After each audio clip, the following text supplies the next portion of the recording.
बिस्मिल्लाहिर्रहमानिर्रहीम। अस्सलामुअलैकुम my YouTube family. उम्मीद करती हूँ कि आप सब खैरियत से होंगे और अपने घरों में खुश होंगे। आज मैं आपको किचन में जो रुमाल गंदे हो जाते हैं रोटियों वाले और जो डस्टर होते हैं उनको इस सफाई में आपको दिखाऊंगी और करके भी दिखाऊंगी आपको कि ये किस तरीके से आपने साफ़ करने हैं, और तवा साफ़ करने का तरीका फिर बताऊंगी।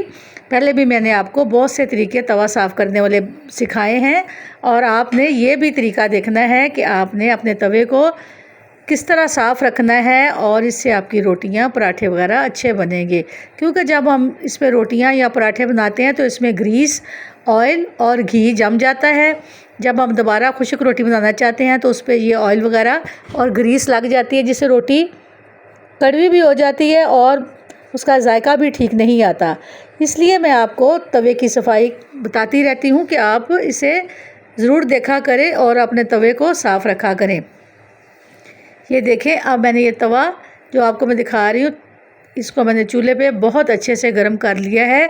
और जब ये बहुत तेज़ गर्म हो गया तो फिर मैंने इसको उतार के छुरी के साथ इसको अच्छे से खुरच लिया है। अब ये देखें, गर्म करने के बाद इस खुरचने से इसमें से कितना ज़्यादा ये छिलके उतर रहे हैं काले, और तवे को जिस तरह इन्होंने ग्रीस लगाई हुई है वो सब इस छुरी की नोक से और रगड़ने से तवा हमारा बहुत सारा इस पे से गंद उतर रहा है। और आप भी इसको यही तरीका दीजिए और आपका तवा साफ़ सुथरा नए जैसा हो जाएगा। जब आप रोटी बनाएंगी तो ये रोटी बहुत ही आपकी साफ़ और फुलके बहुत अच्छे बनेंगे। तो आप अपने तवे को हमेशा साफ़ रखें। मैं आपको बहुत से तरीके में ये बता चुकी हूँ कि ये आपने तवा किस तरह साफ़ करना है। पहले भी मैंने आपको बहुत तरीके बताए हैं, आप वो भी नोट डाउन कर चुके होंगे और इसी तरीके से आपने तवे को साफ़ करते होंगे।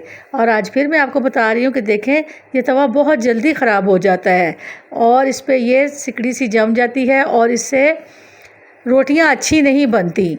और इसलिए इसको मैंने आगे से और इस तवे के निचले हिस्से को भी अच्छे से खुरच के साफ़ कर लिया है। और अब आप देख लें कि ये सारा इस पे जो पिपड़ियाँ लगी हुई थी ग्रीस की, ऑयल की, घी की, वो मैंने कैसे गर्म करके इनको उतार दिया है और ये प्लेन हो चुका है। अब इस पे कोई ऐसी चीज़ नहीं, आप देख लें किस तरह से ये मैंने रगड़ रगड़ के इसकी ग्रीस उतारी है और इसकी सफाई अब आसान हो गई है रगड़ने से। और जब तक आप इस पे ये छिलके काले नहीं उतारेंगे तो ये तवा साफ़ नहीं होगा। आप मेरे चैनल को सब्सक्राइब करें, लाइक करें, शेयर करें और बेल आइकन के बटन को प्रेस करें ताकि आपको अगला नोटिफिकेशन मिलता रहे। अब ये देखें, तवे को मैंने ऊपर से नीचे तक जितना भी है तारों के साथ कोई भी डिटर्जेंट लगा लीजिए और इसको अच्छे से आप साफ़ कर लीजिए। आप देखिएगा कि कमाल की रोटियां आपकी तैयार होंगी। अब मैं आपको किचन में जो हमारे रुमाल होते हैं जिसमें हम रोटियां रखते हैं उनकी सफाई और डस्टर वगैरह जो होते हैं जिसमें मिट्टी वगैरह लग जाती है। और आपको पता है कि जो किचन के रुमाल हैं वो भी बहुत जल्द गंदे हो जाते हैं और उन पे ग्रीस, ऑयल, चिपकन हो जाती है, तो उनको भी सफाई आप करें। अक्सर लोग तंग आ जाते हैं, धो कर फेंक देते हैं। आप इसको एक अच्छे तरीके से धो लें तो फिर ये साफ़ सुथरे हो जाएंगे और देखने के काबिल भी होंगे और इस्तेमाल के काबिल भी होंगे। अब मैंने 3 डब्बे लिए हैं पानी के और मैंने एक कढ़ाई में डाल दिए हैं। उसमें 1 टेबल स्पून भर के मैंने नमक डाल दिया है। नमक तो हर घर में मौजूद होता है।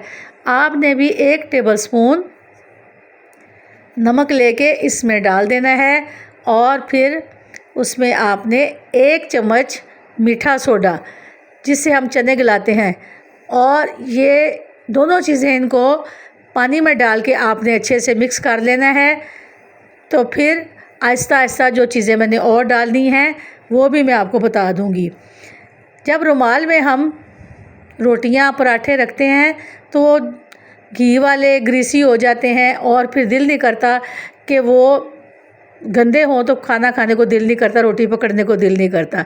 इसलिए साफ़ सुथरे रुमाल घर में रखिए। अब आपने सफ़ेद सिरका लेना है, उसके 2 कैप भर के आप डाल दीजिए। अगर आपने 2 कैप नहीं डालने तो टेबल स्पून भर के डाल दीजिए, वो भी इसमें शामिल हो जाएंगे।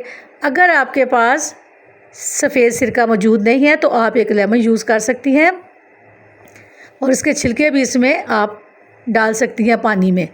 तो जब हम इसको तैयार करेंगे तो छिलके भी इसमें काम आएंगे। अब मैंने इनको अच्छे से फिर दोबारा सिरका डालने के बाद पानी को मिक्स कर दिया है, ताकि जो चीज़ें हमने इसमें डाली हैं वो पानी में बहुत अच्छे से मिक्स हो जाएं। अब आपने 1 टेबल स्पून सर्फ़ लेना है, वो भी इसमें आपने शामिल कर देना है, ताकि वो भी इसमें इन तमाम चीज़ों में शामिल हो जाए और ये तमाम चीज़ें मिलके एक पावर वाला पानी तैयार हो जाएगा। जो हमारे रोटियों के रुमाल हैं वो इसमें हम इनको अच्छे से साफ़ करेंगे और ये तमाम चीज़ें इसमें से साफ़ कर देगा। अब मैंने घर में क्लीनर बना के रखा हुआ है, वो क्लीनर भी मैं इसमें डाल दूँगी और इसको भी मैं शामिल कर दूँगी पानी में। क्लीनर बनाने का तरीका भी मैंने आप लोगों को सिखाया हुआ है, वही मेरे पास है, उसको मैं इसमें थोड़ा सा डाल लेती हूँ और फिर मैं ये रुमाल वगैरह, डस्टर वगैरह इसी में साफ़ कर लेती हूँ। ये देखें, आप कहेंगे कि रुमाल कोई इतनी कीमती तो नहीं, हम दोबारा ख़रीद लेंगे, लेकिन जब हमारे पास एक चीज़ है, अगर वो थोड़ी सी गंदी हो गई है तो हम उसको साफ़ करने का तरीका अच्छा से इस्तेमाल कर लें तो हमें नए रुमाल ख़रीदने की ज़रूरत नहीं पड़ेगी। अब ये तमाम रुमाल मैंने इसी पानी में डाल देने हैं जिसमें ये तमाम चीज़ें मैंने डाली हैं और इसको मैं अच्छे से डुबो दूँगी। जब ये अच्छे से डिप हो जाएंगे तो फिर कुछ देर के लिए मैं इसे रख दूँगी, ताकि इसकी मैल कुचैल जो है वो आहिस्ता आहिस्ता इसमें से निकलना शुरू हो जाए। अब 1 डब्बा भर के पानी का और डाल लीजिए अगर पानी की ज़रूरत है, अगर नहीं तो पानी इतना ही काफ़ी है। अब इसमें ज़रूरत थी इसलिए मैंने थोड़ा सा पानी और डाल लिया है, ताकि जब हम पानी को बॉईल करें तो ये कपड़े हमारे इसमें अच्छे से साफ़ हो जाएं और इसमें ग्रीस, घी वगैरह और मैल निकल जाए। अब मैं इसको चूल्हे पर चढ़ा दूँगी और इसको अच्छे से बॉईल करूँगी, ताकि इस पानी से जिसमें हमने तमाम चीज़ें डाली हैं, मिक्स की हैं, वो इस पे असर करे। और जब आप इसको बॉईल करेंगी तो देखिए आपके ये रुमाल चमक जाएंगे और आप ख़ुद हैरान हो जाएंगी कि आपके रुमाल किस कदर साफ़ हो चुके हैं। और आइंदा भी आप ये तरीका इस्तेमाल करेंगी। जब आपको ये मेरा तरीका अच्छा लगे तो आप अपने फैमिली फ्रेंड में भी शेयर करें और मुझे भी एक कमेंट ज़रूर करें। ये देखें, अब पानी बॉयल हो रहा है और इसमें जितनी इसमें मैल कुचैल चिकनाई है वो सारी पानी में आ जाएगी और हमारे कपड़ा साफ़ हो जाएगा जो कि हमने इसमें शामिल किया है। ये आप किसी भी ऐसे कपड़े को जिसमें ग्रीस वगैरह, ऑयल वगैरह हो, तो आप इस तरीके को यूज़ कर सकते हैं। ये बहुत आसान तरीका है। अब ये कुछ देर के लिए इसको पानी में बॉईल करेंगे और फिर इसको हम तैयार करेंगे। अब आप इसको कढ़ाई में अच्छे से बॉईल कर लीजिए और फिर आपने थोड़ी देर के बाद इसको कढ़ाई को उतार लेना है और ये रुमाल आपने धो लेने हैं, क्योंकि अब माशाल्लाह से बहुत साफ़ हो चुके हैं। इसमें से बहुत ज़्यादा मैल कुचैल निकली है, ऑयल निकला है, ग्रीस निकली है। अब मैंने इसको निकाल लिया है। अब इनको मैं अच्छे से साफ़ पानी से धो लूँगी। ये देखिए कितने ज़बरदस्त रुमाल माशाल्लाह से चमक गए हैं। और अगली टिप है हमारी घर की सफाई। ये जो झाड़ू है, बांस का झाड़ू, इसको हम घर में बहुत इस्तेमाल करते हैं, यानी धोने के लिए। और वैसे भी सूखा फेरना हो तो वो इससे ठीक से इस मिट्टी वगैरह नहीं निकलती, लेकिन सफाई तो चलो हो जाती है जैसी भी है। लेकिन मैं आपको एक और तरीका बता रही हूँ कि आपने इस बांसी झाड़ू के ऊपर इसको पूरे कपड़े के साथ कवर कर लेना है और जब आप सफाई करें तो इसको कवर करेंगी जब, तो फेरेंगी तो जितनी मिट्टी और जितनी डस्ट है वो सारी इसमें जज्ब हो जाएगी और सफाई बहुत आसान हो जाएगी। ये देखें इस तरह, जिस तरह मैं आपको दिखा रही हूँ कि आप कोई कपड़ा ले लें और इस कपड़े को झाड़ू के ऊपर चढ़ा दें और फिर देखिएगा कि जब आप दोबारा इसके साथ सफाई करेंगी तो जो मिट्टी है और डस्ट वगैरह उसकी सफाई बड़ी आसान हो जाएगी और आपका फ़र्श साफ़ सुथरा हो जाएगा। ये देखिए इस तरह से आपने इस पे कपड़ा चढ़ाना है और फिर इसकी सफाई शुरू करनी है। आप इसी तरीके को फॉलो करें और फिर इसको इस तरीके से इस्तेमाल करें। आप ये देखें, ये तो एक यूनिक तरीका है और दूसरा सफाई के लिए हमें आसानी हो जाएगी। आप ये देख लें, इस पे मैंने पूरा कपड़ा चढ़ा दिया है और इसको मैं अब इस तरीके से फ़र्श पे फेरूंगी ताकि अगर कोई मिट्टी वगैरह जमी हुई है तो इससे ये सफाई आसान हो जाएगी।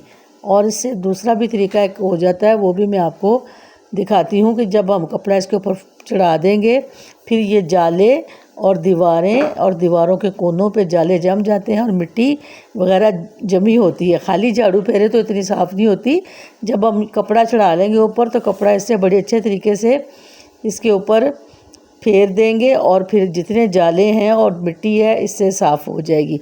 ये देखें दीवारें, छत, इस पे आपने अच्छे से झाड़ू को रगड़ लेना है और जितनी डस्ट मिट्टी और कॉर्नर में जो कोनों में आप देखती हैं कि जाले फंसे होते हैं वो इससे निकल जाएंगे। जिस तरह के मैं आपको दिखा रही हूँ, ये सारी दीवारें हैं, इस पे बहुत जल्द जाले जमा हो जाते हैं और उतारने मुश्किल हो जाते हैं खाली झाड़ू फेरने से। या इसके पीछे अगर ज़्यादा छत आपकी बड़ी है तो डंडी लगा लें और लंबा करके इसको आप अच्छे से दीवारों पे रगड़ लें। फिर देखिएगा कि आपकी दीवारें चमक जाएंगी और साफ़ सुथरी हो जाएंगी।